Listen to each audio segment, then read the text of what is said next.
Wish you a Merry Christmas and Happy New Year. 1, 2, 3, 4. Kikou les petites saucisses, ça roule? Ah, attendez. J'ai reçu un texto. Yo, c'est l'amicale des décomoches de Noël. Tu peux nous faire un topo sur les sapins, s'il te plaît? On sait pas comment les choisir. Merci, bye, on te kiffe. Alors là, c'est un peu bizarre, mais il y a eu un alignement des planètes. C'était pile la vidéo que je comptais vous faire aujourd'hui. Fou, hein? On le sait, les sapins font partie du folklore de Noël. Ils occupent une place centrale dans nos salons et nous plongent dans une atmosphère absolument féerique durant cette période. Bon, moi perso, je la trouve hyper creepy cette période, hein. Mais qui suis-je pour juger? Donc ok, vous voulez un sapin, soit, mais comment le choisir sans niquer la forêt et les petits animaux qui l'habitent? C'est la grande question. Pas de panique. Aujourd'hui, ta mère nature se transforme en ta mère Noël pour tout vous apprendre du sapin de Noël en mode écolo les potétos. Attention, zébarding!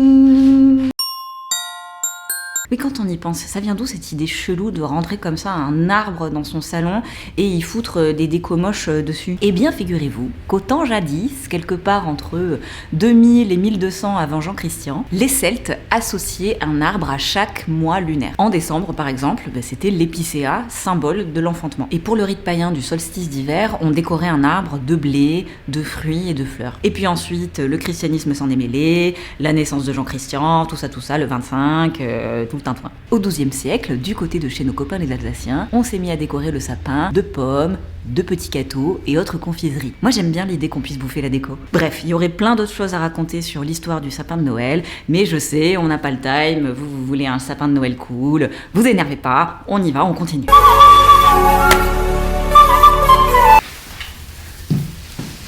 Voilà, je vous présente un gros fail de débutante. Alors c'est génial parce que j'en ai perdu des bouts et j'arrive pas à le réassembler. Il y a quelques années, grosse maline que je suis, j'ai acheté un sapin de Noël en plastique, mais vraiment dans l'idée de faire un grand acte d'écologie. Ouais, sauvons la planète avec des sapins en plastique, ouais! En gros, ce qui s'est passé dans mon cerveau, c'est que je me suis dit, non, on va arrêter de zigouiller des arbres qui ont mis entre 9 ans et 14 ans à pousser, et on va prendre un truc qui va durer plusieurs années. Bon, évidemment, mon plan est complètement foireux, hein, vous vous en doutez bien. Déjà parce que le sapin artificiel, a priori, il n'a pas été conçu par un artisan dans les Vosges, hein. En général, on est plutôt du côté pas du tout local de la Chine. Et il y a des chances que ce sapin ait été conçu dans des conditions absolument abominables. En bonus, évidemment, on est sur de la matière issue de la pétrochimie, hein, donc absolument pas biodégradable, qu'on va se respirer en plein les naseaux pendant plusieurs semaines. À un moment donné, le truc finira par être incinéré, et comme on le sait, hein, le plastique incinéré, c'est pas très féerique dans le délire. En gros, pour que mon idée de sapin de Noël artificiel tienne la route, bah maintenant il faut que je le garde avec moi 20 ans pour rétablir son bilan carbone. Que là, en 3 ans déjà, j'ai perdu des pièces, donc bravo l'artiste. Mais c'est pas grave, hein, on va vivre une longue et belle histoire qui va prendre beaucoup de place dans mon placard pendant 20 ans. 20 ans. Ok, on dégage ça. Du coup, est-ce qu'il faut se tourner vers le sapin naturel? Alors déjà, quand on dit naturel, on entend par là un sapin qui a priori a poussé en terre, mais là encore il y a des choix plus ou moins malins à faire. Bon, déjà je vais vous rassurer sur un truc, quand on achète un sapin, non, on ne contribue pas à la déforestation. Les sapins de Noël, c'est des variétés qui sont cultivées, donc au contraire leur mise en culture va permettre de capter toujours plus de CO2, de stabiliser les sols et même de lutter contre des risques d'inondation sur le territoire. Et ça c'est plutôt cool. On est d'accord que ce serait encore mieux de ne pas les couper ensuite, mais bon, voilà, bon, eux au moins on peut les recycler. Pour être sûr d'acheter un sapin qui a poussé dans des bonnes conditions, vous pouvez vous référer à quelques critères. Le fait qu'il vienne d'une pépinière indépendante et locale. 2, qu'il soit mentionné à un moment que ce sapin a poussé en plein champ sans pesticides. 3, qu'on lui ait refilé un ou plusieurs labels tels que le label bio évidemment, label rouge, plante bleue ou encore fleur de France. Et alors, cerise sur la bûche, si le pépiniériste est un membre de l'association française de sapins de Noël naturels, alors là c'est banco lastico. Côté variété, vous allez souvent retrouver un peu les mêmes. On a l'épicéa qui est un petit peu le sapin tradi, il sent hyper fort la résine donc on a l'impression de se retrouver dans une forêt, c'est très agréable, mais le problème c'est qu'il aime pas du tout la chaleur et vous risquez de très rapidement perdre les aiguilles. En autre variété assez connue, il y a le Nordman. Il est vraiment beaucoup plus résistant à la chaleur intérieure. Le problème, c'est qu'il va sentir beaucoup moins la forêt et il est aussi un peu plus cher. Alors, il y a d'autres variétés un peu moins répandues comme le Nobilis et le Pungens. En tout cas, c'est un petit peu des cousins du Nordman. Et enfin, le Grandis, qui visiblement dégage une bonne et forte odeur de résine un petit peu citronnée. Au moins vous avez les noms. On enchaîne. Et oui, parce que là aussi, on a encore plusieurs options. En version coupée, bon bah voilà, c'est moins cher et en plus on n'est pas obligé de le garder. Mais bon, c'est coupé quoi. Coupé. Il va finir par perdre ses aiguilles, puis vous allez finir par le jeter comme un vieux mégot dans le caniveau et ce sera très très triste. Regardez comme je suis triste. Bon ok, vous avez pris un arbre coupé, soit...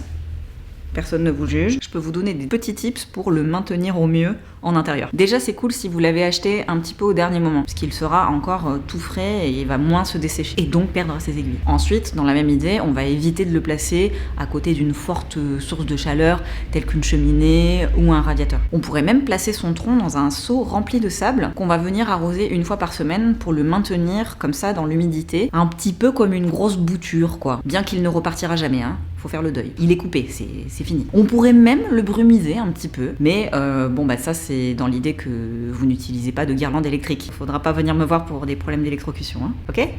Allez. Après, en pot, bah, moi je trouve que c'est la meilleure option. Bon, déjà parce que c'est ce que faisait ma mamie, et que ma mamie c'est la meilleure. Puis voilà, si on a bien gardé cette motte humide durant son petit séjour en intérieur dans notre salon, on peut complètement replanter le sapin en terre. Faut juste penser au fait qu'il va quand même continuer de pousser l'arbre. Et un sapin, dans son état naturel, il peut grimper jusqu'à plusieurs dizaines de mètres. Coucou les voisins! Non, autant pour nous, hein, on n'avait pas compris. Sinon, vous pouvez tout à fait le garder en pot sur votre terrasse. Il suffira juste de penser à le rempoter, on va dire, une fois tous les 2 ans, et de lui rapporter toujours un petit peu d'engrais, histoire qu'il vive sa meilleure vie. Petit tips aussi, si vous décidez de choisir cette option, avant de le lâcher comme ça dans la nature n'importe comment, il faudra que votre arbre se réadapte aux températures très fraîches, et donc il va lui falloir des sas de décompression. Donc on démarre de son salon, puis dans une véranda ou dans une pièce pas du tout chauffée, et comme ça, pendant 1 ou 2 semaines, on va le réhabituer au grand froid. On a dit, on ne veut pas que ça devienne un mégot jeté n'importe comment. Et attention, on ne le flambe pas non plus. En fait, le sapin, c'est un bois qui est hyper résineux. Et du coup, il n'est pas du tout adapté au bois de chauffe pour une cheminée ou un poêle. La suite très épaisse qu'il dégage, peut complètement boucher les conduits. Et donc provoquer des éventuelles explosions. Pas très féerique dans le délire. Sinon, il y a un truc tout simple, c'est que la plupart des municipalités organisent maintenant des collectes. Donc après les fêtes, les sapins sont ramassés, ils sont en général broyés pour être transformés en paillis ou même en compost, qui seront ensuite utilisés dans les espaces verts de la ville. Alors je me suis pas mal renseignée sur le sujet et j'ai découvert qu'on pouvait utiliser le sapin, dans la mesure où il est bio, en cuisine. On peut en faire des infusions, tout simplement, mais aussi se lancer carrément dans des préparations culinaires à base de légumes et autres. Je vais essayer de vous mettre quelques recettes en barre d'infos pour vous donner des idées. Sachez aussi que nos biquettes adorées raffolent des branches de conifères, puisqu'apparemment c'est gorgé de vitamine C et c'est aussi un vermifuge pour elles. Donc pareil, si vous avez des chèvres pas très loin de chez vous, vous pourrez peut-être faire leur bonheur. Et ça c'est... Enfin, une autre idée que je trouve formidable, c'est le système de location de sapins de Noël. J'ai vu que Trismaz et Eco Sapin proposaient ça. J'ai jamais essayé leur service, mais ça me paraît être une bonne option. Donc on peut commander sur leur site, on nous livre le sapin, ils viennent ensuite le récupérer et ils le replantent s'il est dans un bon état. Alors il y a aussi de plus en plus de paysagistes et de pépiniéristes qui proposent ce service. Donc renseignez-vous dans votre région. Et j'ai regardé, en général on est entre 60 et 120 euros la loc. C'est un budget, mais c'est mieux qu'un arbre coupé. Voilà! Vous êtes devenus incollables sur les sapins de Noël. De rien, ça me fait plaisir. C'est bien tout ça, mais j'ai encore mieux à proposer à mes champions de l'extrême. On va déclarer ensemble une nouvelle ère, celle du ficus, de la piléa, de la fougère et de l'euphorbe de Noël. En bref, on peut aussi ne pas se casser le cul et honorer les plantes qu'on a déjà dans son salon. Moins d'efforts, plus de fun et toujours autant de déco moche. C'est l'amicale qui va être contente. Allez, big bisous, plantez tout, plantez-vous. Love, sur vous.